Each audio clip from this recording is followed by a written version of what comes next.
এই বাংলাদেশেও শান্তি প্রতিষ্ঠার একটা ট্যাঙ্কি রয়েছে, যার নাম হলো সংসদ ভবন। আরো জোরে বলেন। আর ওই সংসদের ভেতর থেকে বাবার আইন, দাদার আইন, চাচার আইন, খালুর আইন, ফুপর আইন, কার্ল মার্ক্সের আইন, লেনিনের আইন, পুতিনের আইন, সক্রেটিসের আইন, প্লেটোর আইন, ধর্মনিরপেক্ষতাবাদ, জাতীয়তাবাদ, সোশ্যালিজম, ক্যাপিটালিজম, মানব রচিত তন্ত্র মন্ত্রকে জুতোই এবং ঝাঁটাপিটা করে যতদিন পর্যন্ত বিদায় করে কোরআন সংসদে ঢুকাইয়া কোরআন দিয়ে বাংলাদেশ পরিচালিত না হবে, ততদিন পর্যন্ত এই জমিনের ভেতরে শান্তি আসতে পারে না, পারে না, পারে না। সুতরাং আগামীতে বাংলাদেশে সমস্ত তন্ত্র মন্ত্রকে জুতো এবং ঝাঁটাপিটা করে বিদায় করে কোরআন পার্লামেন্টে ঢুকাইয়া কোরআন দিয়ে বাংলাদেশ পরিচালনা করার পক্ষে রায় দিতে কারা কারা রাজি আছেন? দুটি হাত আল্লাহকে তুলে দেখান।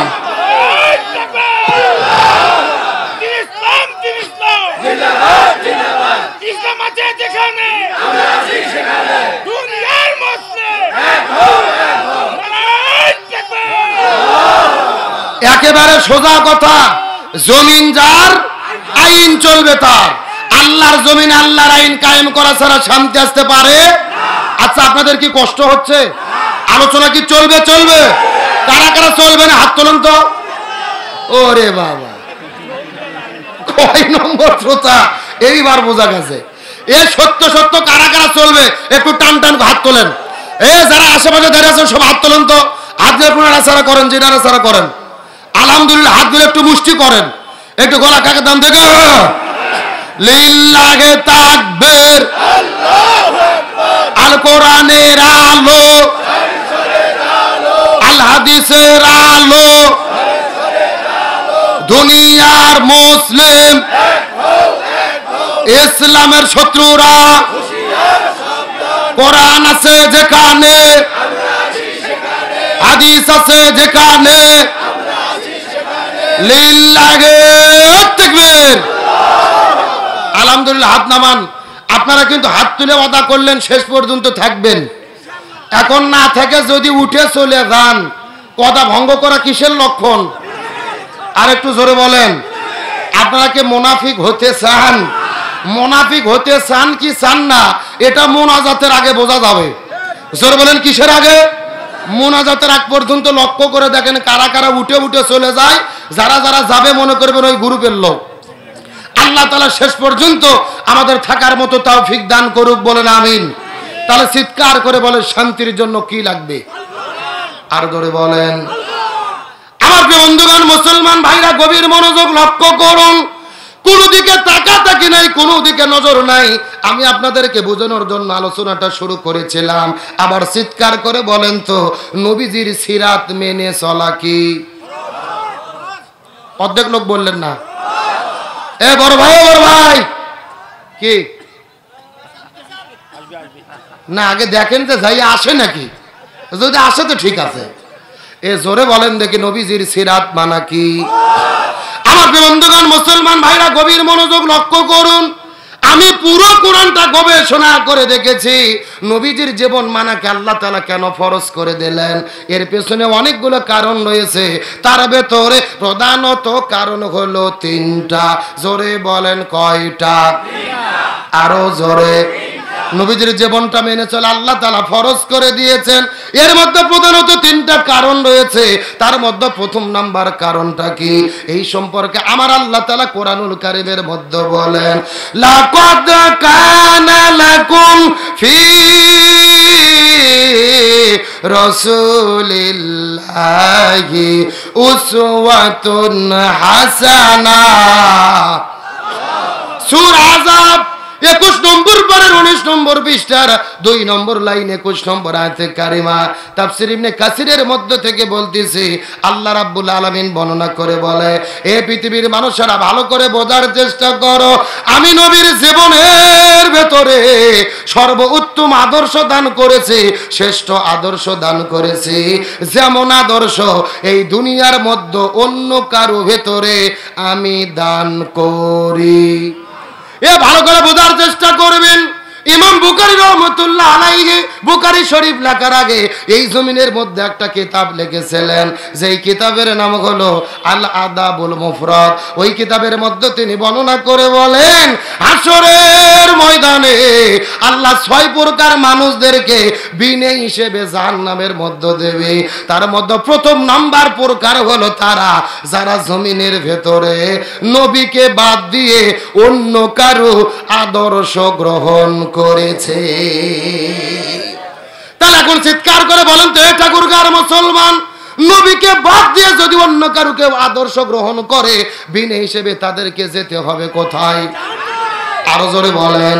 তার মানে বোঝা গেল, আমরা যদি জান্নাতের মধ্যে যেতে চাই নবীর আদর্শ মানা ছাড়া কোনো উপায়। এই জন্য নবীর জীবনকে মানে আল্লাহ তাআলা ফরজ করে দিলেন। তার মধ্যে প্রথম নম্বর কারণ হলো আল্লাহ নবীজির মধ্যে দিয়েছেন শ্রেষ্ঠ আদর্শ।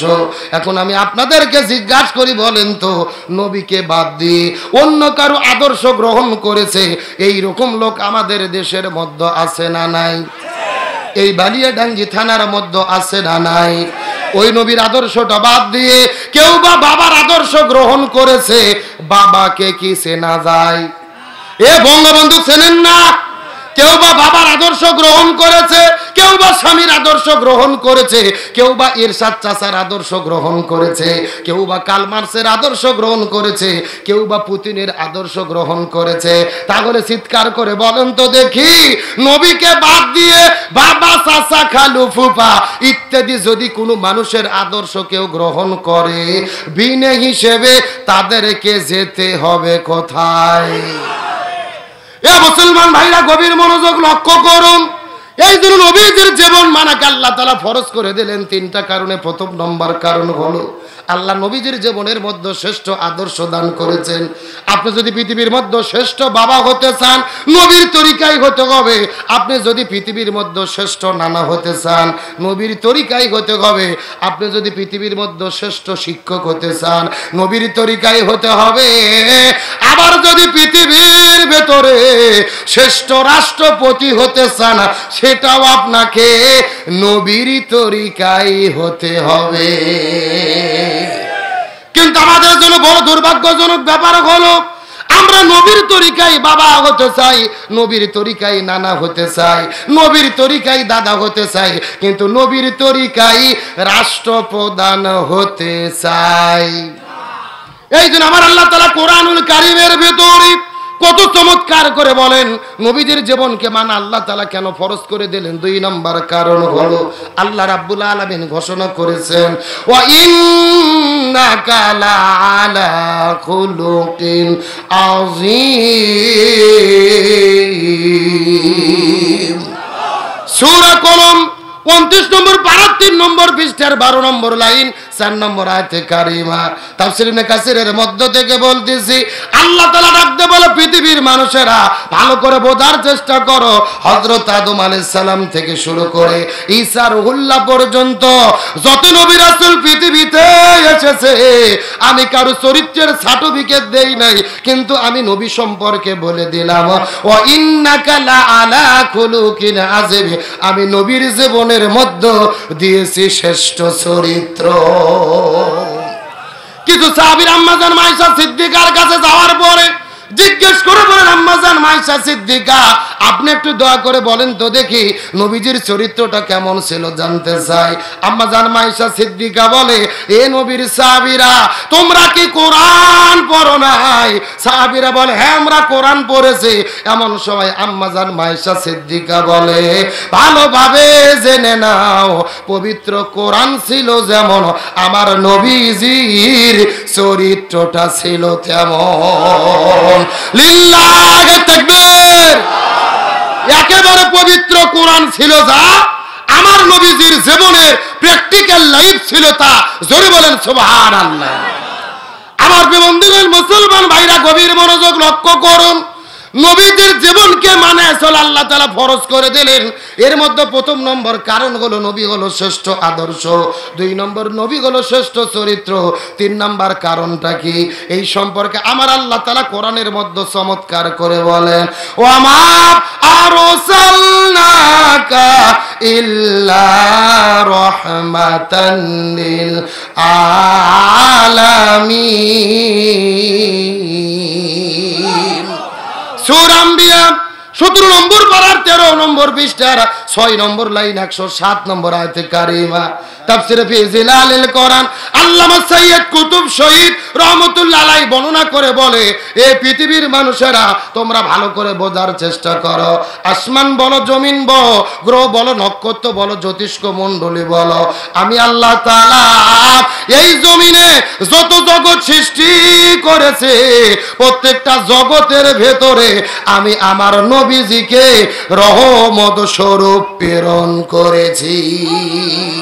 আচ্ছা ছেলেবেলা এখানে কথা বলে না কারা? না না, এই যে মাছের হাট বসছে নাকি পিছনে? দেখি সবাই চুপ করেন তো দেখি। দেখেন ওই যে এখনো গল্প চলতেছে। না না, ওই যে অন্ধকারের মধ্যে বসে আছে ওরা কারা? না ওখানে থাকবে থাক, কিন্তু গল্প করবে কেন? হইচই করতেছে তো। এই ভলেন্টিয়ার ছেলেবেলে দেখো তো কেউ যেন কথা বলতে না পারে। আমার প্রিয় বন্ধুগণ, মুসলমান ভাইরা গভীর মনোযোগ লক্ষ্য করুন। কোনো দিকে নজর নাই, কোনো দিকে তাকাতাকি নাই। ছোট্ট করে একটা উদাহরণ দেওয়ার পর আপনাদের মধ্য থেকে বিদায় নিয়ে চলে যাওয়ার চেষ্টা করব। আমার আল্লাহ তাআলা ওই নবীজিকে কেমন রহমত করে প্রেরণ করেছেন এই কথাটা বোঝানোর পরে মূল আলোচনার দিকে যাওয়ার বন্ধ চেষ্টা করব। লক্ষ্য করুন আমার নবীজিকে আল্লাহ তাআলা কেমন রহমত করে প্রেরণ করলেন। নবী এখন পর্যন্ত দুনিয়ার মধ্যে আগমন করেন নাই। নবীজির বাবার নাম ছিল আব্দুল্লাহ, মায়ের নাম ছিল আমেনা। ওই নবী যেদিন মায়ের গর্ভের মধ্যে প্রথম অস্তিত্ব লাভ হয়ে গেছে, এই লাহিরের মুসলমান ভালো করে বোঝার চেষ্টা করবেন।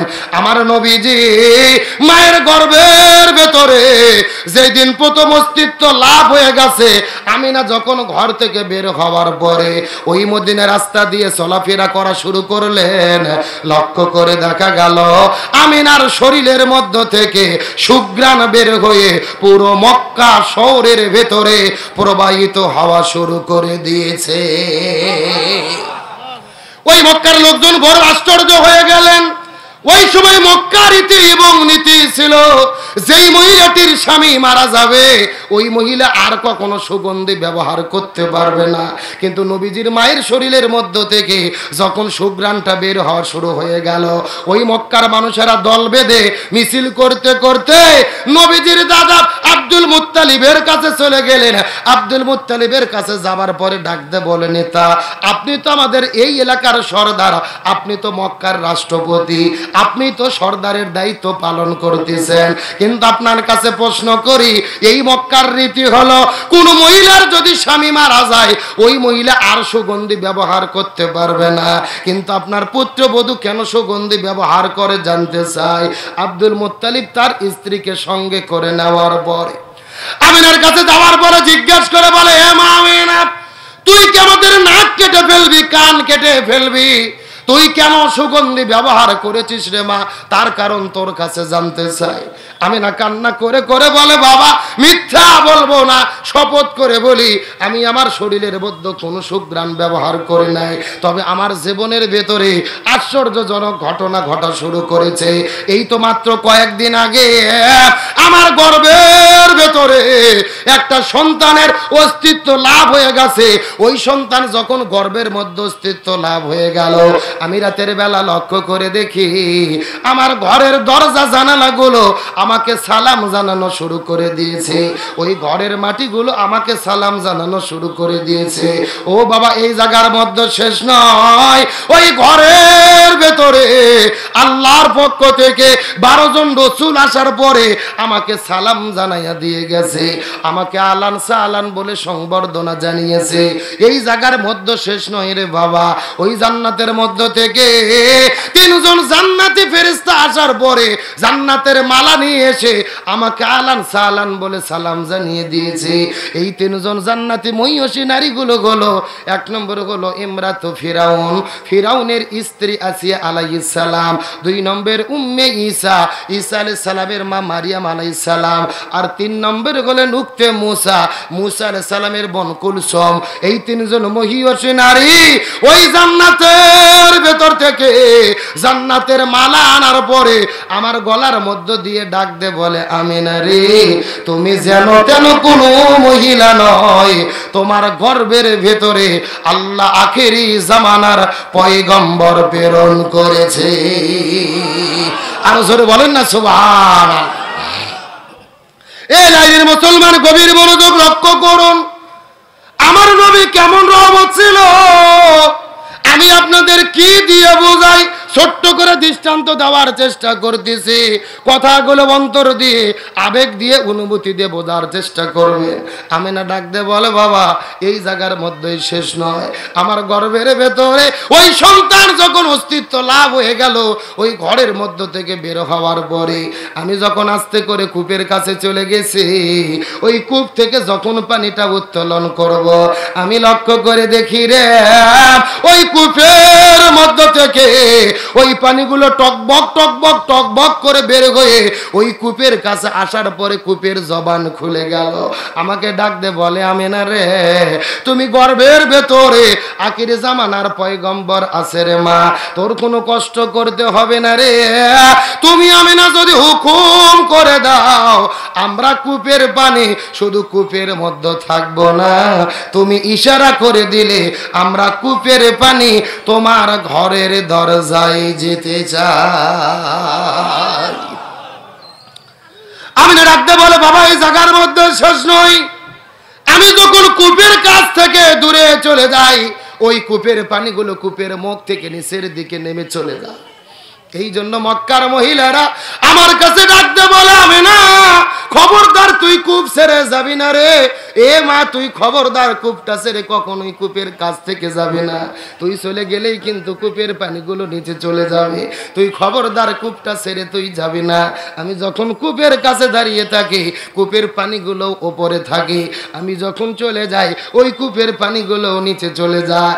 এই কথা বলার পরে আমি না তার মুখ থেকে থুতু নিক্ষেপ করলেন, ওই থুতুর মধ্যে লক্ষ্য করে দেখা গেল সুঘ্রাণ বের হয়ে তার ঘরটা বের হয়ে পুরো মক্কা শহরে প্রবাহিত হওয়া শুরু করলেন।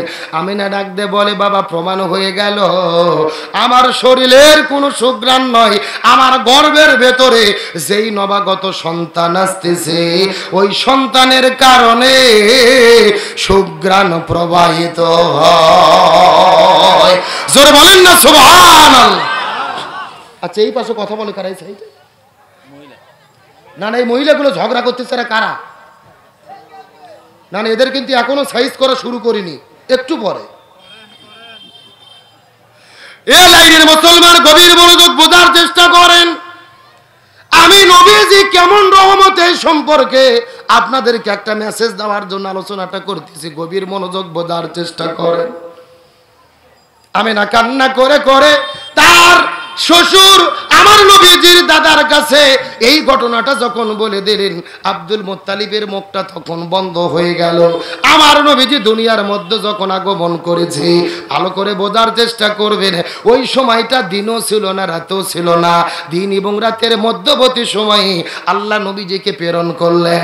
আল্লাহ প্রথম সিদ্ধান্ত নিয়েছিলেন আমার নবীজিকে দিনের বেলা প্রেরণ করবেন। রাত আল্লাহর কাছে ফরিয়াদ করে বলে, আল্লাহ আমরা কি অপরাধ করেছে, আপনি আখিরি জামানার পয়গম্বরকে কেন আপনি দিনের বেলা প্রেরণ করবেন? আল্লাহ সিদ্ধান্ত পাল্টায় ফেললেন, নবীকে রাতের বেলা প্রেরণ করবেন।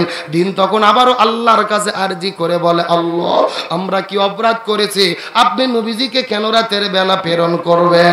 এই জন্য আমার আল্লাহ তাআলা নবীজিকে দিনেও পাঠায় নাই রাতেও পাঠায় নাই, বরং দিন এবং রাতের মধ্যবর্তী সময়ে ওই সুবহে সাদিকে আল্লাহ নবীজিকে প্রেরণ করেছে। এই লাইনের মুসলমান গভীর মনোযোগ বোঝার চেষ্টা করেন, একটা সন্তান দুনিয়ার মধ্য থেকে আসার পরে সন্তানের নারটা কিন্তু কেটে দিতে হয়, মানে নারের সঙ্গে সম্পর্ক থাকে। কিন্তু নবীজির ধাত্রী, নবীজির জন্মের সময় নবীজির মায়ের ধাত্রী জেনেছিলেন হযরত আব্দুর রহমান ইবনে আউফ রাদিয়াল্লাহু তাআলা এর মা। তিনি ডাক দিয়ে বলেন, আমি নবীর মায়ের সঙ্গে তার নারীর কোনো সম্পর্কর সংযোগ দেখি নাই।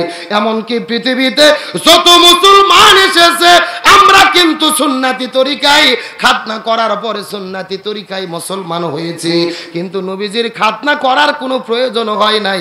এই দুনিয়ার মধ্যে আমার নবী খাতনা করা অবস্থায় আগমন করেছে। তার কারণ হলো আল্লাহ তাআলা চাই নাই নবীজির লজ্জাস্থানকে এই দুনিয়ার কোনো মানুষে দেখবে, এই দুনিয়ার কোনো মানুষে স্পর্শ করবে রে। এই জন্য আমার আল্লাহ তাআলা ওই নবীজিকে সুন্নতি খাতনা অবস্থায় দুনিয়ার মধ্যে প্রেরণ করেছে।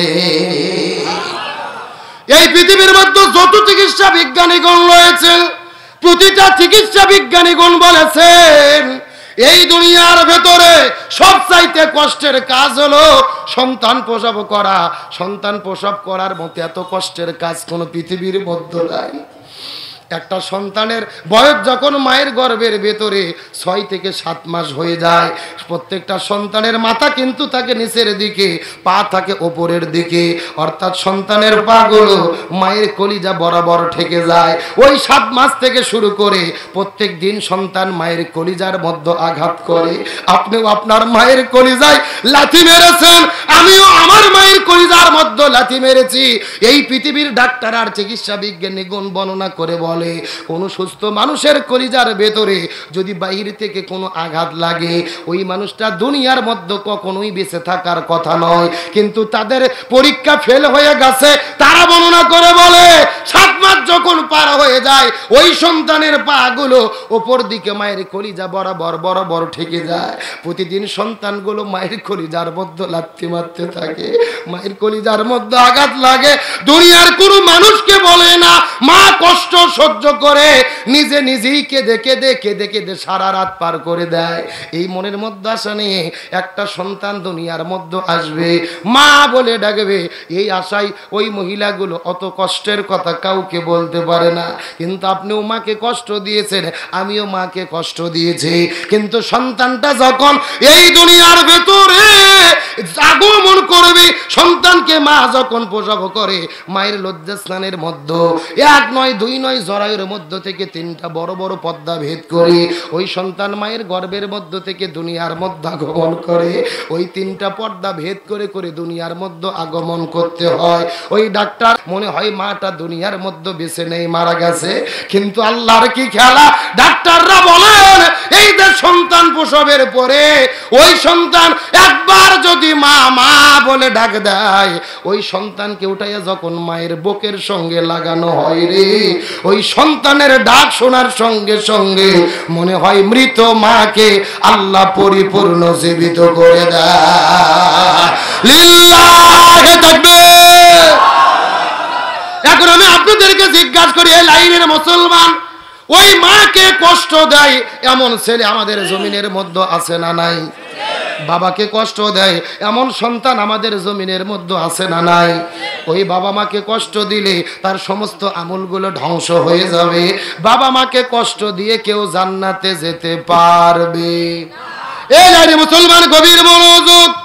আমি পিতামাতার খেদমত সম্পর্কে আলোচনা করব না, আমার আলোচনার সাবজেক্ট হলো বোঝানোর চেষ্টা করতেছিলাম একটা সন্তান প্রসবের সময় এত যন্ত্রণা সহ্য করতে হয়। কিন্তু আমার নবীর মা আমিনা বর্ণনা করে বলে, আমি আমার সন্তানকে যখন প্রসব করেছি কসম করে বলি আমি বিন্দু মাত্র কোনো কষ্ট বুঝতে পারি না।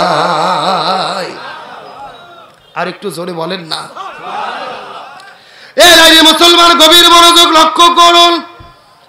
নবীজির মা আমিনা ডাক দিয়ে বলেন, আমার নবীজি দুনিয়ার মধ্যে যখন আগমন করবেন সুবহে সাদিকের সময় ঘরের দরজা জানালাগুলো বন্ধ ছিল, ওই ঘরের মধ্যে অন্ধকার ছিলেন। কিন্তু নবীজির মা আমিনা ডাক দিয়ে বলে, যখন আমার সন্তান আগমন করেছে, আগমন করার সঙ্গে সঙ্গে লক্ষ্য করে দেখি ওই অন্ধকার ঘর আলোয় পূর্ণ হয়ে গেছে। নবীজির চাচা আবু তালিব নবীজিকে কোলের মধ্যে নেওয়ার পরে ঘরের মধ্য থেকে সকালবেলা ঘর থেকে বের হয়ে বাইরে চলে এসেছে। ওই সূর্যের আলোটা যেন নবীজির গায়ের মধ্যে লাগতে পারে। তার কারণ পৃথিবীর ডাক্তাররা বর্ণনা করে বলে, ওই সকালবেলা রোদগুলো যদি সন্তানের গায়ের মধ্যে লাগানো যায় তাহলে সন্তানদের ভিটামিন ডির শূন্যতা পূর্ণ হয়। কিন্তু আবু তালিব ডাক দেয় বলে, ওই সন্তান নিয়ে আমি যখন বাইরে চলে গেলাম ওই সূর্যের আলোটা আমার ভাতিজার কোলের মধ্যে লাগাতে দিতে পারি নাই। আমি লক্ষ্য করে দেখি কোথায় থেকে একটা মেঘমালা এসে নবীজির ওপর দিয়ে ঘোরা শুরু করে দিলেন। আমি নবীজিকে যেই দিকে নিয়ে যাই ওই মেঘমালাটাও সেই দিকে চলে যায়। আমি নবীর শরীরের মধ্যে সূর্যের আলো লাগাইতে দিতে পারি না। আবু তালিব নবীকে ডাক দেয় বলে, এ ভাতিজা, আজব করে একটা তাজ্জব ঘটনা। একদিন রাতের বেলা তুই হাউমাউ করে কান্না করা শুরু করে দিয়েছিলি। তোর কান্নাটা বন্ধ করার জন্য আমি ঘর থেকে বের হয়ে তোকে নিয়ে রাতের বেলা বের হয়েছি, কিন্তু বারবার চেষ্টা করেও কান্না থামাতে পারি না। আমি লক্ষ্য করে দেখি রে, ওই আকাশের মধ্য থেকে ওই সূর্যটা নামা শুরু করে দিল। আস্তে আস্তে নামতে নামতে নামতে নামতে নামতে একেবারে তোর বরাবর যখন চলে এসেছে, আমার মনের মধ্যে বড় ভয় হচ্ছিল, জানি না চাঁদটা তোর শরীরের মধ্যে পড়ে যাবে কিনা। কিন্তু চাঁদের সঙ্গে তুই যেন কি কথা বলা শুরু করলি, আর তোর কান্না বন্ধ হয়ে গেল। তুইও হাসলি, চাঁদটাও হাসা শুরু করে দিল। নবীজি ডাক দে বলে, চাচা আপনি কি জানেন ওই সময় চাঁদ আমাকে কি বলেছিল? রসুলকে ডাক দে বলে, আবু তালিব ভাতিজা, আমি তো জানি না রে ভাতিজা কি বলেছিল বলতো। এমন সময় রসুল ডাক দে বলে, এ চাচা, ওই সময় চাঁদ আমাকে আকাশের মধ্য থেকে আসার পরে ডেকে বলেছিল, ইয়া রাসূলুল্লাহ, আপনি মন খারাপ করবেন না, আপনার বাবা দুনিয়া থেকে বিদায় নিয়ে চলে গেছে, আপনি বড় ইতিম সন্তান, এই দুনিয়ার মধ্যে আপনার কেউ নাই, খেলা দিতে পারবে না, ভাববেন না। ইয়া রাসূলুল্লাহ, আপনি নবী যদি হুকুম করেন আর রাতের বেলা আপনার যদি খেলার কোনো সঙ্গীর প্রয়োজন হয়, আপনি শুধু আকাশের দিকে তাকিয়ে ইশারা করবেন, আমি আকাশের চাঁদ প্রয়োজনে সারা রাত আপনার সঙ্গে খেলা করতে চাই। লিল্লাহি তাকবীর। এই লাইনের মুসলমান চিৎকার করে বলেন, তাহলে এখান থেকে কি বোঝা গেল? ওই রসুলের সম্মান মর্যাদা কম না বেশি? আরো জোরে বলেন।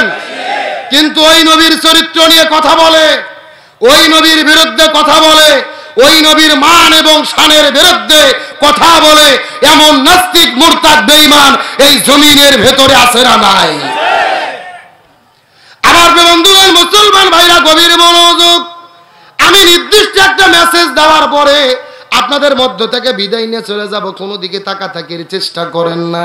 আমি যেই বিষয়টা বোঝানোর জন্য এতক্ষণ পর্যন্ত আলোচনা করেছি, এই যে নবীজির চাচা আবু তালিব, নবীজির বাবা মা দাদা বিদায় নিয়ে চলে যাওয়ার পরে আবু তালিব নবীকে বাড়ির মধ্যে থাকার জায়গা দিল, খাবার দিল, সন্তানের মতো লালন পালন করলো, স্নেহ করলো, ভালোবাসা করলো।